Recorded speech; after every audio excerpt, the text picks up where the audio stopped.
Happy Saturday morning, everybody. We are rained out at Kenny Schrader and Ray Mahler's I-55 Raceway. So I'm just going to leave my race car parked because I was ready to race 2 nights in a row. And so I'm just going to go ahead and leave my race cars. It's sitting up there ready to go on jack stands. Got 2 sets of tires ready, really about 3 or 4.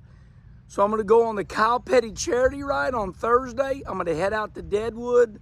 Kim and I are going to do some gambling. And then we start riding on Saturday next week and make our way across the United States. Then I'm going to go to Darlington for the new NASCAR alumni. Yep, they gave me a damn hard card. Going to go down there and have a good time down in Darlington. So I'll see you all down there. All right. Eddie Balkovic. Once again, I wasn't going to do a coffee with Kenny, but he texted me, "What, no coffee with Kenny?" And so I said, well, damn, Eddie, I do have one. I just didn't feel like doing one. All right. You all in this Kia, this Kia car, you made me think last night. So I just did a little bitty, X. I did some words. I said, how about this crazy Kia story? The car, Kia. So the car's really easy to break into, and all these cities are suing Kia because their cars are too easy to break into.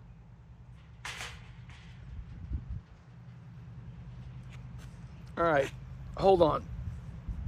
That made me rub my forehead. Herman, say that stupid shit again. The cities, all the cities in America are suing Kia because their cars are too easy to break into. All right, now, I'm going to tell you what some of you say. Oh, yeah, Herman, it's the car's fault. They were trying to save money because they wanted to use a real key instead of a much safer fob. Respond right here. What the hell does fob mean? That's a stupid-ass name. The little key thing. So, whatever. So I wake up this morning, and I'm not going to do nothing. And Eddie, texts me, "Hey, come on, man, we need a coffee with Kenny." And I read some timeline. Really smart man. There's a really smart man on X, and he says this to me. He says, and he's very mature. The guy's super smart. He says, "Yeah, Kenny, it's the same as you should lock your house. Don't give thieves an idea to go ahead and break into your home." Okay, I'm going to de-bullshit all this right now. And I mean this nice. Have you been to Japan? Have you been to Japan? I've been to Japan. I've raced there 2 times. I've raced at Suzuka Circuit, and I run 7th. And I ran Motegi, and I ran 12th or whatever. Competitors just always talk about where they finished. Do you know what would happen if you stole shit in Japan? You'd be walking around like this. You'd have no fingers. They cut your fingers off.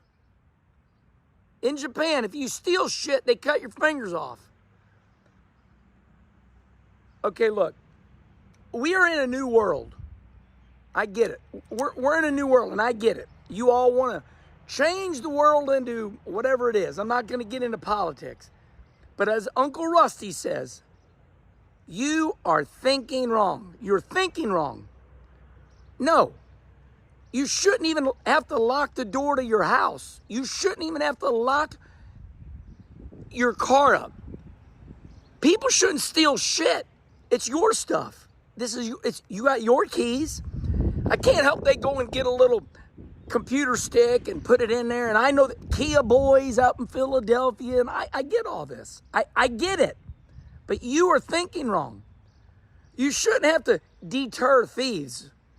This is all psychological 101. If I stole shit back in the day and I got caught, my mom and dad whooped my ass. Yes, because when I was little, I attempted to steal like a 9/16 wrench from a Sears store, Craftsman's, and my mom, she screamed and hollered and beat the shit out of me. Okay, so as a kid, I got the shit beat out of me. Bam, bam, come here, you little bap. My mom was that girl. My mom was that lady. She beat the ever-living shit out of me because she caught me. I was going to grab that 9/16 wrench because I just thought it was mine. So at an early age, I was taught that, oh, here we go. Thou shalt not steal. Respond right here. What do you think about thou shalt not steal? So here's the bottom line. For the people that say it was Kia's fault because they were saving money, excuse me. Reminds me of a guy that used to drink, and his pinky stick out, he'd go, excuse me, excuse me. Y'all are thinking wrong. Okay, so now you gotta build gates and fencing and you gotta protect yourself, because if you don't, the thieves will steal your shit. No, you shouldn't even have to do that. That's the point you all are missing. I'm right on this one. I'm right, you're wrong. You guys want to you want to blame everything on companies.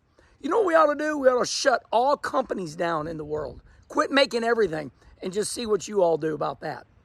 Since you want all companies' money, too many of you hate companies because you want their money. Oh, they're making money. They should give us their money. No, you start your own company. That's the way it works. But you always want to pick on companies that make money. That's the objective. It's kind of like racing. You want to run good. You know, first, second, third, fourth, fifth. We run fifth. You know, it's competition. So when somebody wins, you shouldn't say, get out of victory lane, let me get in victory lane. So there's some of you that are mad at Kia because they saved money on making their cars easy to break into. You fuck. Oh my God, you guys kill me. All right then. Well, listen, that's it. I just had to get on here. This was Freddie. I had to tell you all are thinking wrong. And just to aggravate Charlie, I'm going to make this 7 minutes and 15 seconds.